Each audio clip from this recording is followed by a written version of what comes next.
नमस्कार दोस्तों, स्वागत है आपका आगाज नव भारत निर्माण नामक यूट्यूब चैनल पर। मित्रों, हम पढ़ने जा रहे हैं दोस्तों राजस्थान हिस्ट्री को। दोस्तों जैसा कि हमने पहले पढ़ा था महाजनपदों को दोस्तों, तो इनका जल्दी से हम रिवीजन कर लेते हैं दोस्तों। महाजनपद काल को, महाजनपद काल किस प्रकार से था मित्रों, इसका हम एक बार रिवीजन कर लेते हैं। तो मत्स्य जनपद, इसकी जो राजधानी थी वह विराटनगर थी। इसका जो एरिया था अलवर व जयपुर था दोस्तों। सूरसेन की राजधानी मथुरा थी और इसके अंतर्गत आने वाले एरिया अलवर, भरतपुर, करौली, धौलपुर के क्षेत्र थे दोस्तों। कुरुक्षेत्र, जो कुरु का जो जनपद था दोस्तों, इसकी राजधानी थी इंद्रप्रस्थ दिल्ली दोस्तों। अलवर मित्रों, अलवर के उत्तर में तो दोस्तों कुरु और दक्षिण पश्चिम में मत्स्य प्रदेश और पूर्व में सूरसेन था दोस्तों। शिवी जनपद वर्तमान चित्तौड़गढ़ और उदयपुर जिलों में स्थित था। राजधानी इसकी माध्यमिका नगरी, जिसका वर्तमान नाम है चित्तौड़गढ़ में मित्रों। राजस्थान का पहला उत्खनित स्थल उत्खननकर्ता डॉक्टर D.R. भंडारकर ने 1904 में दोस्तों। मालव जनपद मित्रों, यह वर्तमान जयपुर और टोंक में स्थित था दोस्तों। इसकी राजधानी नगर टोंक, इसे खेड़ा सभ्यता भी कहते हैं दोस्तों। और दोस्तों खेड़ा सभ्यता आता है किसे कहते हैं, तो मालवा जनपद में दोस्तों जो राजधानी नगर टोंक थी इसे खेड़ा जनपद भी कहते हैं। सर्वाधिक सिक्के मालवा जनपद से प्राप्त हुए हैं। ये सिक्के रेड नामक स्थान से प्राप्त हुए हैं। तो मालवा जनपद जो था दोस्तों, इसमें जो इसकी सभ्यता थी इसको रेड की सभ्यता भी कहते हैं। इसे प्राचीन भारत का टाटा नगर कहते हैं। चलिए मित्रों आगे बढ़ते हैं। योद्धे जनपद वर्तमान गंगानगर और हनुमानगढ़ जिले में स्थित था। रुद्रदामन शक शासक के गिरनार जूनागढ़ अभिलेख में यह जानकारी मिलती है कि कुषाणों की शक्ति को योद्धे ने रोका। सालू जनपद अलवर में, अर्जुनायन जनपद अलवर भरतपुर जिलों में स्थित, राजन्य जनपद भरतपुर में दोस्तों। बीकानेर के शासकों ने जांगलधर की उपाधि का प्रयोग किया था। महाजनपद काल में बीकानेर और जोधपुर के आसपास के क्षेत्र को जांगल प्रदेश कहा जाता था दोस्तों। बीकानेर और जोधपुर के आसपास के क्षेत्र को जांगल प्रदेश कहा जाता था। चलिए मित्रों, अब जो हम पढ़ने जा रहे हैं दोस्तों एक नया टॉपिक, इसका नाम है मित्रों मौर्य काल। क्या है मित्रों? मौर्य काल। विराटनगर इसकी राजधानी थी दोस्तों, जो कि जयपुर माता बैराठ। 1837 ईस्वी में कैप्टन बर्ट ने बीजक की पहाड़ी से अशोक का भाब्रू शिलालेख खोजा था दोस्तों। इसमें अशोक द्वारा बौद्ध संघ धम्म के प्रति निष्ठा व्यक्त की गई।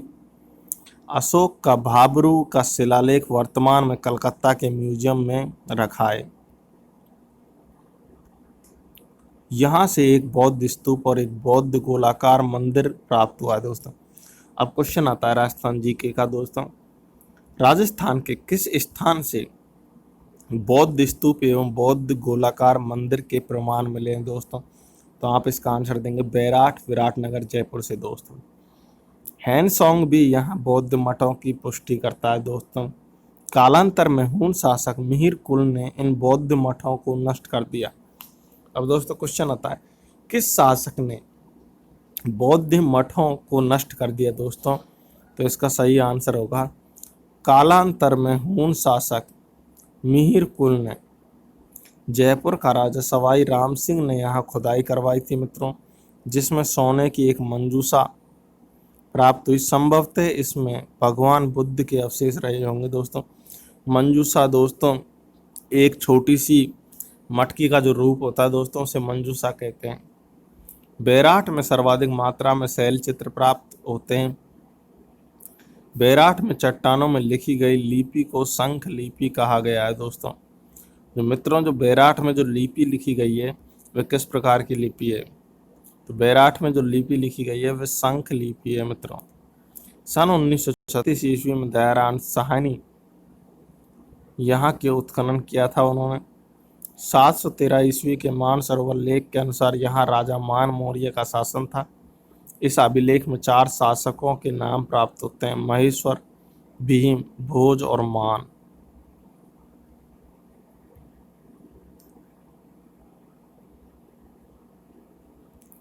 मित्रों आगे बढ़ते हैं। 738 ईस्वी 738 ईस्वी में कंस व कोटा शिवालय के अभिलेख से मौर्य राजा धवल का जिक्र मिलता है।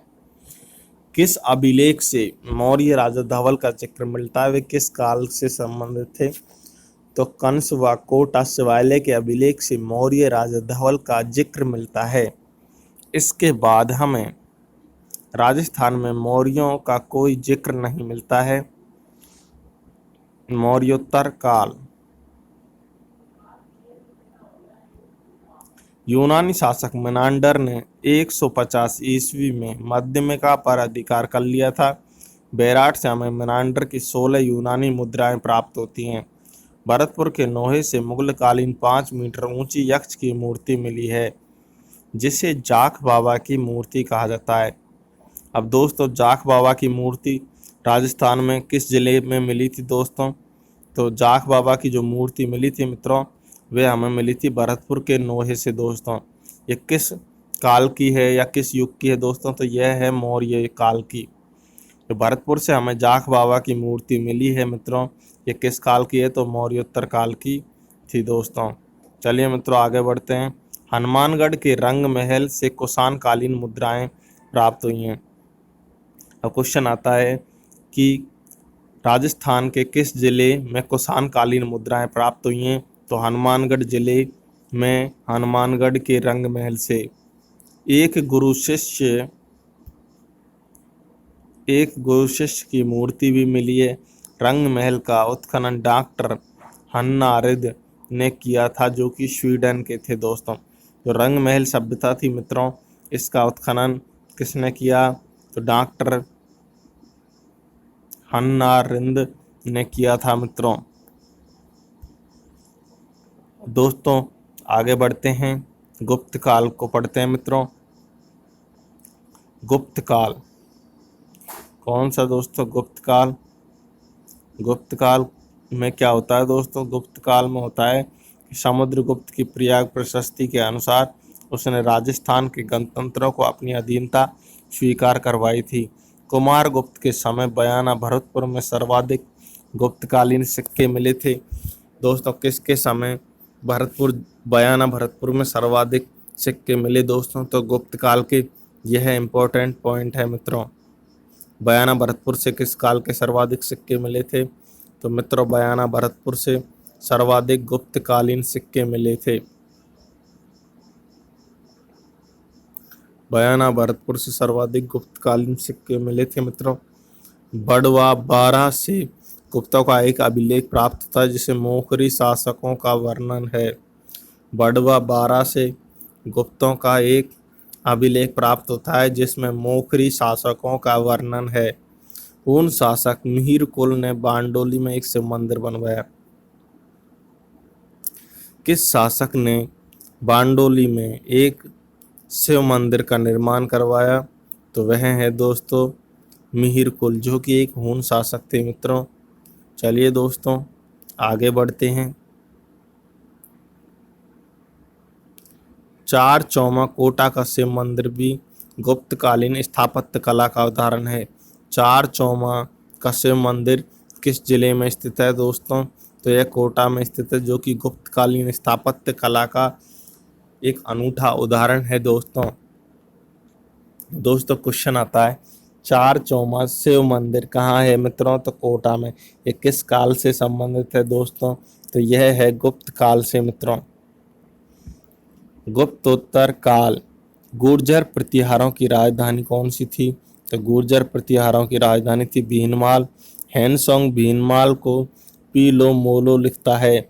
हैनसोंग ने भीनमाल को क्या लिखा लो दोस्तों अपनी बुक में?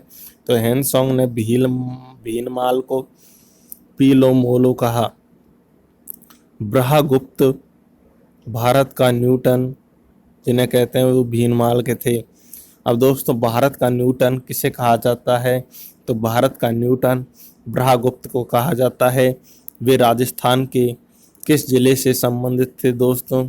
तो भीनमाल से थे दोस्तों वो, जो कि भीनमाल वर्तमान में किस जिले में है? तो दोस्तों यह है जालौर में। पुस्तकें बृहस्पति सिद्धांत, खंड खाद्य आदि मिले दोस्तों। कवि माघ भी भीनमाल के थे। इनकी पुस्तक थी शिशुपाल वध। शिशुपाल वध पुस्तक के रचयिता कौन थे दोस्तों? तो महाकवि माघ थे, जो कि भीनमाल के थे मित्रों। गुर्जर प्रतिहारों ने अरबों को सिंध से आगे बढ़ने से रोका। मित्रों, किसने